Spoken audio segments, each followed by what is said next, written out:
तो भाई लोग कैसे हो। स्वागत है आप लोगों का हमारे इस चैनल के एक और नए वीडियो में। इस वीडियो में हम लोग एक्सप्लेन करने वाले हैं ब्लैक पैंथर मूवी को। ये मार्वल सिनेमैटिक यूनिवर्स की 18th मूवी है और ब्लैक पैंथर की फर्स्ट। तो चलिए अब हम लोग चलते हैं सीधा इस मूवी के मेन एक्सप्लेनेशन की तरफ। तो इस मूवी के शुरुआत में हम देख पाते हैं करोड़ों साल पहले की कहानी, जहां पर वाइब्रेनियम नाम का मेट्रॉइड अफ्रीका के रीजन में जाके गिरता है, जो कि दुनिया का सबसे मजबूत धातु कहलाया जाता है। फिर जब इंसान धीरे धीरे दुनिया में रहने लगते हैं तो वहाँ पर 5 कबीले बस जाते हैं और उस जगह को नाम दिया जाता है वाकांडा, जहाँ पर उन लोगों के बीच लड़ाई चलती रहती है कि कौन होगा वाकांडा का असली किंग। जहाँ पर ऐसे ही एक लड़ाई के दौरान एक योद्धा को मिलता है पैंथर गॉडेस बस्ट का दर्शन, जो उस योद्धा को ऐसे एक जड़ी बूटी के पास ले जाती है जिसका शेप हर्ट जैसा था, और उसको पीते ही उस योद्धा के अंदर सुपर ह्यूमन स्ट्रेंथ, स्पीड और सूझबूझ भर जाती है और फिर एक शूरवीर वहाँ का किंग बन जाता है और कहलाया जाता है ब्लैक पैंथर। जहाँ पर 4 कबीले उनकी बातों से सहमत थे, सिर्फ एक कबीले ये सब छोड़ छाड़ के चले जाते हैं पहाड़ों में, और उस कबीले का नाम था जवारी। जहाँ पर दुनिया जैसे भी चल रही थी, वाकांडा अपने वाइब्रेनियम की मदद से दुनिया से काफ़ी एडवांस्ड था और बहुत तरक्की कर रहा था, जिसको दुनिया से छुपाने के लिए उन लोगों ने एक शील्ड बना लिया था। फिर कहानी शिफ्ट होती है 1992 के कैलिफोर्निया में, जहाँ पर वाकांडा के किंग टिचाका मिलने आते हैं अपने भाई एंजावो से। असल में यूलिसिस क्लॉ नाम का एक बंदा वाइब्रेनियम धातु चोरी करने में सक्सेसफुल हो जाता है वाकांडा से, जिसको हमने एवेंजर्स एज ऑफ अल्ट्रॉन में भी देखा था, और उसको वाइब्रेनियम चोरी करने में मदद करते हैं एंजावो। इसके लिए टिचाला उसे ऑर्डर देते हैं कि वो जल्द से जल्द वाकांडा आ जाए ताकि उसको उसके किए की सज़ा दिया जा सके। फिर कहानी आती है प्रेजेंट टाइम में, जहाँ पर टिचाका मरने के बाद अब वाकांडा के किंग बनेंगे टिचाला, लेकिन वो किंग बनने से पहले ओकोया नाम के इस औरत के साथ जाती है एक मिशन में अपनी एक्स नाकिया को बचाने के लिए। यहाँ पर ओकोया होते हैं वाकांडा के एक महिला सेना का लीडर। फिर हम देख पाते हैं ब्लैक पैंथर अपना सूट पहन के जाते हैं और नाकिया को बचा लेते हैं। फिर नेक्स्ट दिन हम देख पाते हैं वाकांडा में अब टिचाला को किंग बनाया जाएगा, जहां पर हम 2 और नए कैरेक्टर्स को देख पाते हैं, जिसमें से पहला होता है टिचाला की माँ रामोना और दूसरी होती है उसकी बहन शूरी।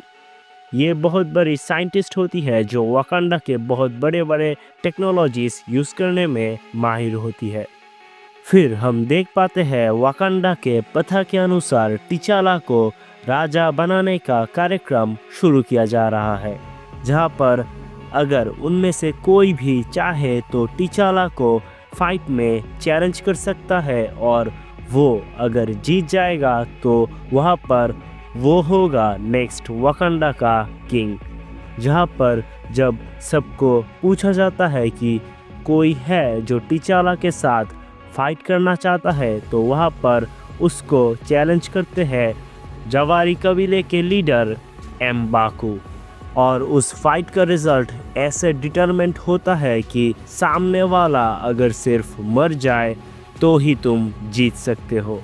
लेकिन वहाँ पर टिचाला एम्बाकू को ना मार के उसको गिव अप करने के लिए बोलता है और उसका जान बख्श देता है। फिर टिचाला ऑफिशियली बन जाता है वाकांडा का असली किंग, और फिर उसको वो जड़ी बूटी पिलाया जाता है जिससे वो बन जाता है ब्लैक पैंथर। फिर हम देख पाते हैं एरिक किलमोंगर को, जो इस मूवी का मेन विलन होता है, जो अभी यूलिसिस क्लॉ नाम के उस बंदे के साथ आया है एक म्यूज़ियम में, जहाँ से वो अब वाइब्रेनियम का एक हथियार चोरी करने वाला है, जिसका खबर जान पाते हैं वाकांडा के लोग। और ओकोया बोलते हैं कि बहुत सालों बाद हमें यूलिसिस क्लॉ का लोकेशन पता चला है और इसने हमारे बहुत सारे वाइब्रेनियम चोरी किए हैं, तो इसको सज़ा देने के लिए इसको पकड़ना अब काफ़ी ज़रूरी हो गया है हमारे लिए। फिर टीचाला जाते हैं ओकोया और नाकिया के साथ साउथ कोरिया के बुसान शहर में, जहाँ पर अब यूलिसिस क्लॉ आया है एक बार में एक अमेरिका के एजेंट रॉस के साथ डील करने के लिए। ये एक खुफिया जासूस है जो यूलिसिस क्लॉ भी नहीं जानता था। तो वहाँ पर जब टीचाला पहुँचता है और वो उस एजेंट रॉस को देख पाता है, तो वो दोनों एक दूसरे को एक ही सेकंड में पहचान जाते हैं। फिर जब यूलिसिस क्लॉ आ जाता है, वहाँ पर हम एक फाइट सीन देख पाते हैं और जब यूलिसिस क्लॉ को पकड़ने ही वाले होते हैं, तब वो वाइब्रेनियम का एक हथियार से उन लोगों के ऊपर अटैक करके वहाँ से भाग जाता है, जहाँ पर हम एक शानदार कार चेजिंग सीन देख पाते हैं। फिर जब ब्लैक पैंथर यूलिसिस को पकड़ लेता है, तब रॉस उसे बोलता है कि उसे जान से ना मारे, तो वहाँ पर उसे पूछताछ करने ले जाते हैं यूलिसिस क्लॉ को। लेकिन वहाँ पर एरिक किलमोंगर आ जाता है और यूलिसिस क्लॉ को ब्लैक पैंथर और ओकोया के आंखों के सामने से बचा के ले जाते हैं। यहाँ पर नाकिया को बचाने के दौरान एजेंट रॉस एक गोली अपने अंदर भी ले लेता है। उसके बाद अपने इतने सालों के परंपरा को तोड़ के एट लास्ट टीचाला किसी बाहर वाले को ले आते हैं वाकांडा के अंदर उसका इलाज करवाने, जहाँ पर शूरी उसका इलाज करती है और एजेंट रॉस फिर ये सब एडवांस्ड टेक्नोलॉजी देख के शॉक हो जाता है। फिर वहाँ पर आते हैं टीचाला के एक दोस्त डब्ल्यू कवि। वो बोलता है कि जिस यूलिसिस क्लॉ ने मेरे माँ बाप को मार दिया था, उसको तुमने ना पकड़ के उल्टा एक बाहर वाले को वाकांडा के अंदर ले आए इलाज करवाने, जहाँ पर वो बोलता है कि तुम्हारे पिता ने भी 30 सालों में उसको सज़ा नहीं दिया था और तुमने भी मुझे अब निराश किया है। फिर सीन शिफ्ट होता है और टीचाला जाते हैं जूरी नाम के एक आदमी के पास और पूछते हैं कि मेरे चाचा एंजाबू को क्या हुआ था। तो वहाँ पर पहले तो जूरी इसका जवाब नहीं देता, लेकिन फिर वो सारी सच्चाई बोलता है कि जब तुम्हारे चाचा ने हमसे छुप छुपा के वाइब्रेनियम दूसरे अफ्रीका के देशों के साथ बांटने का सोचा था, क्योंकि वो ब्लैक लोगों के ऊपर जो जुल्म हो रहा था उनसे उन सबको मुक्त करना चाहते थे और सब ब्लैक लोगों के लिए इक्वल ट्रीटमेंट देना चाहते थे। तो तब वहाँ पर मैं भी था और मैं वहाँ पर तुम्हारे चाचा के दोस्त बन के ये सब काम करने का नाटक कर रहा था तुम्हारे पापा के ऑर्डर से, ताकि जब तुम्हारे पापा वहाँ पर आए तो मेरे पास सारे सबूत हो तुम्हारे चाचा के खिलाफ। और जब तुम्हारे पिता ऑर्डर देते हैं तुम्हारे चाचा को वाकांडा आने के लिए क्योंकि उसके खिलाफ कार्रवाई होगी, तो वहाँ पर तुम्हारे चाचा एंजाबू गुस्से से मेरी गद्दारी के लिए मेरे ऊपर गोली तांग देते हैं। तो वहाँ से मुझे बचाने के लिए तुम्हारे पापा ने ही तुम्हारे चाचा को वहाँ पर मार दिया था और उनकी लाश को वहीं पर छोड़ दिया था और उसके साथ एक बच्चे को भी वहाँ पर छोड़ दिया था। और ये बच्चा और कोई नहीं, ये होता है तुम्हारे चाचा का लड़का, यानी तुम्हारा चचेरा भाई। तो इससे टीचाला समझ जाता है कि सुबह जिस किलमोंगर ने यूलिसिस क्लॉ को बचाया था उसके पास टीचाला जैसा रिंग क्यों था। वो असल में और कोई नहीं, उसका चचेरा भाई किलमोंगर ही था। फिर हम देख पाते हैं किलमोंगर आता है वाकांडा में यूलिसिस क्लॉ का लाश लेके और वहाँ पर वो डब्ल्यू कबी को लाश दिखा के बोलता है कि वो किलमोंगर है, एक वाकांडियन। यहाँ पर डब्ल्यू कबी उसके इस काम से खुश हो जाते हैं कि जिस यूलिसिस क्लॉ को टिचाका और टिचाला नहीं मार पाए, सिर्फ कुछ ही पलों में किलमोंगर ने उसको मार दिया है। फिर किलमोंगर को लेके जाते हैं किंग टिचाला के पास। कोई तो उसके ऊपर यकीन नहीं करता, लेकिन फिर वो अपना असली परिचय सबको बोलता है और टिचाला को चैलेंज करता है अपनी प्रथा के अनुसार। और फिर वहाँ पर वाकांडा के किंग बनने के लिए वो फाइट फिर से अरेंज किया जाता है। फिर वहाँ पर फाइट से पहले टिचाला से ब्लैक पैंथर की सारी शक्तियाँ छीन ली जाती है ताकि फाइट इक्वल हो। और फिर स्टार्ट होती है ये फाइट इस मूवी का one of the best fighting scene होता है, जहाँ पर किलमोंगर 1v1 इस फाइट सीन में डोमिनेट कर देता है टिचाला को और उसको वहाँ से नीचे फेंक देता है, जहाँ से सबको पता चलता है कि टिचाला अब मर गया है और न्यू किंग बन जाता है एरिक किलमोंगर। जहाँ पर फिर किलमोंगर को वो जड़ी बूटी पिलाया जाता है, जिसके बाद किलमोंगर ऑर्डर देते हैं कि मैं अब से न्यू किंग हूँ और इस बगीचे को जला देते हैं, जिससे और कोई ब्लैक पैंथर की शक्ति कभी भी ना पा सके।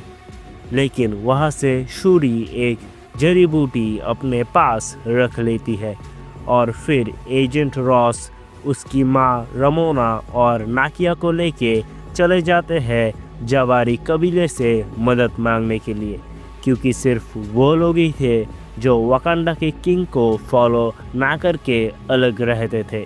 जहाँ पर जब वो लोग उससे मदद मांगते हैं तो तब एम्बाकू बोलता है कि टिचाला हमारे पास ही है।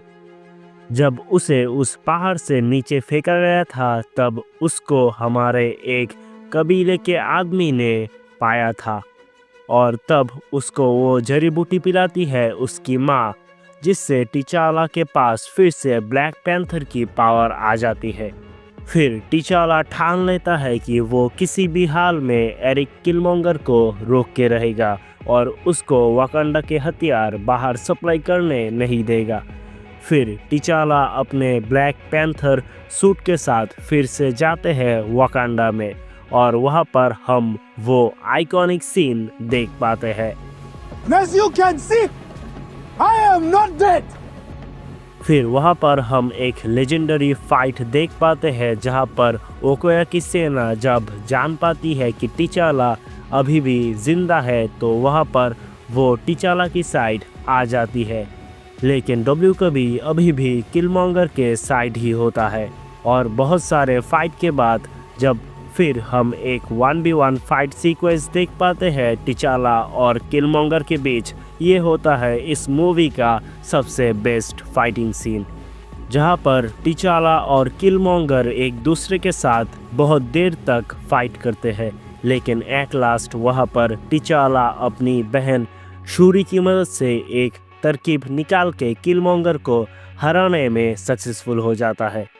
दूसरी ओर जब ओकोया की सेना को डब्ल्यू कबी की सेना हराने लगती है तब उनको बचाने आते हैं जवारी कबीले और डब्ल्यू कबी की सेना को हरा देती है।